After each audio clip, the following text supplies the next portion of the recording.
Hello, নমস্কার বন্ধুরা, সবাই কেমন আছেন? আশা করি সবাই ভালো আছেন। শিওয়ান ফ্যাশনে তোমাদের সবাইকে স্বাগত।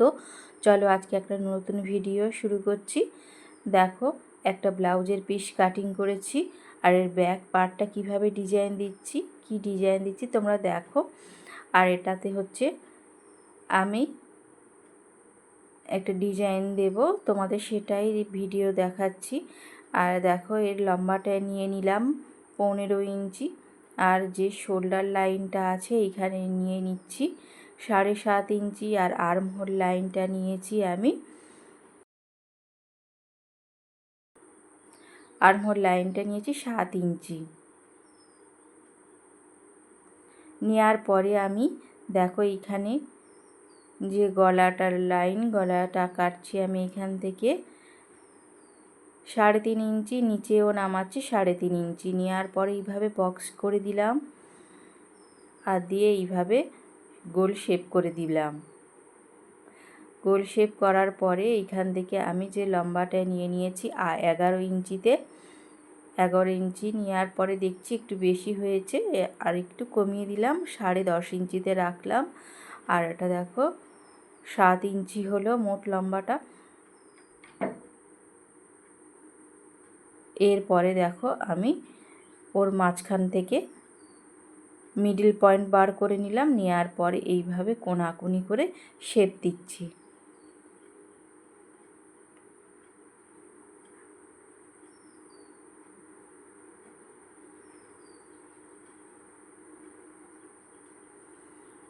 দেখো এইভাবে কোণ করার পরে আমি একটু কোণগুলোকে মিলিয়ে দিচ্ছি।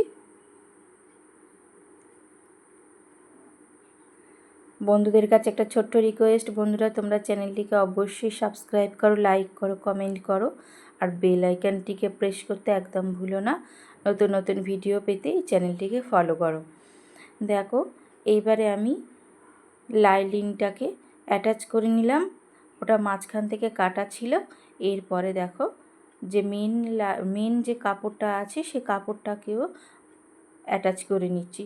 একদম সরু করে ধারে থেকে একটা সেলাই দিচ্ছি যাতে এটাকে জয়েন্ট হয়ে যায়। আর আমি যে ডিজাইন করছি একদম পারফেক্ট মাঝখানেই থাকে। আর এরপরে দেখো লাইনগুলোকে আমি স্পষ্ট দাগ দিয়ে সোজা করে দিচ্ছি।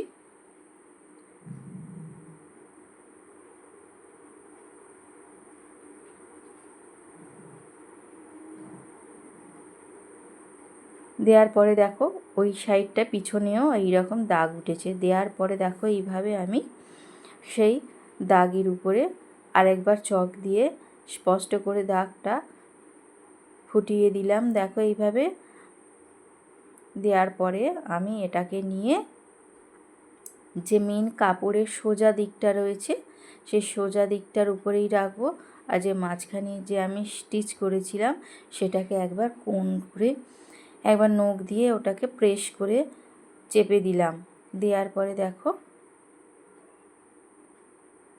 দুটোরই সোজা দিকটা রেখেছি, সোজা দিকের উপরে সোজা দিকটা রাখতে হবে। দেখো এইভাবে ঘুরিয়ে ঘুরিয়ে হালকা হাতে তোমাদের সেলাই করতে হবে।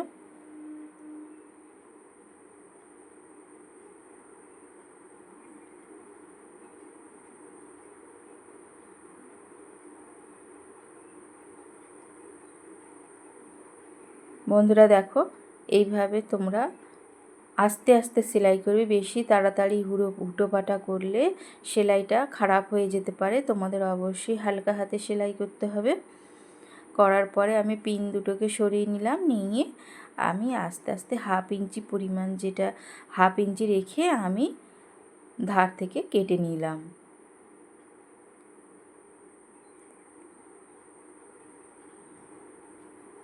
দেখো সেলাইয়ের উপরে যেন না কেটে যায়, তাহলে হচ্ছে জিনিসটা নষ্ট হয়ে যাবে। সেলাইয়ের সাইড থেকে রেখে 1/2 ইঞ্চি নিয়ে তোমাদের কাটতে হবে।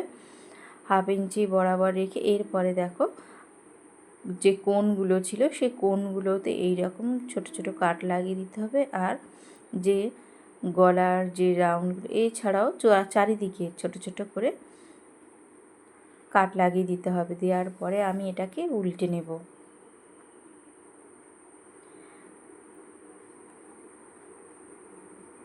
দেওয়ার পরে এইগুলো দেখো উল্টে নিচ্ছি।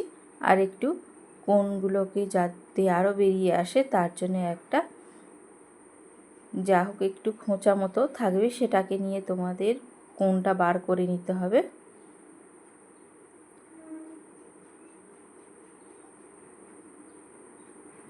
দেখো এইভাবে দুটোরই আমি কোণ বার করে নিলাম।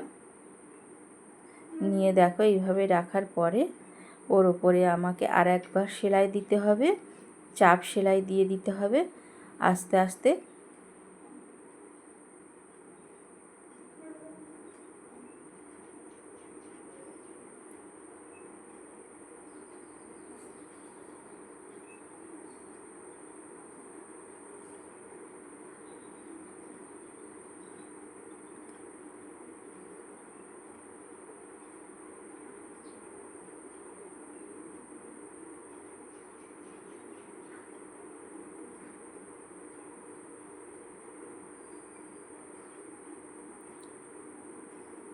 দেখো এইভাবে পুরোটা আমি সেলাই করে নিলাম।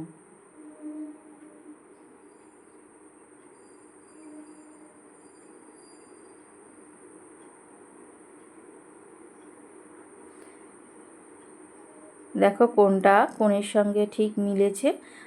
কোণা দুটোতে আমি লটকন দিয়ে দড়ি লাগিয়ে দেব, দিয়ে ব্লাউজটা ডিজাইন কমপ্লিট করব। আর এরপরে আমি দেখো চারিদিক থেকে সুন্দর করে সেলাই করে দিচ্ছি।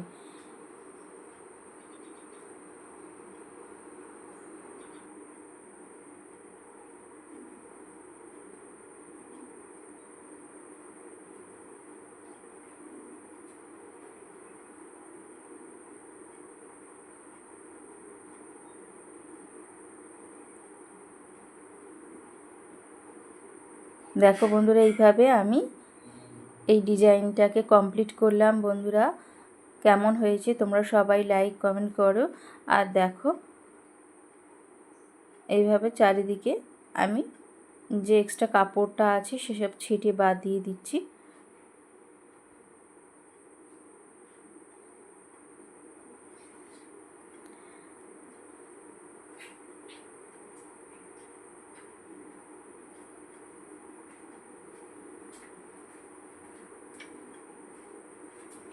আজকের মতো বিদায় নিলাম। টাটা বন্ধুরা, সবাই ভালো থাকবেন, সুস্থ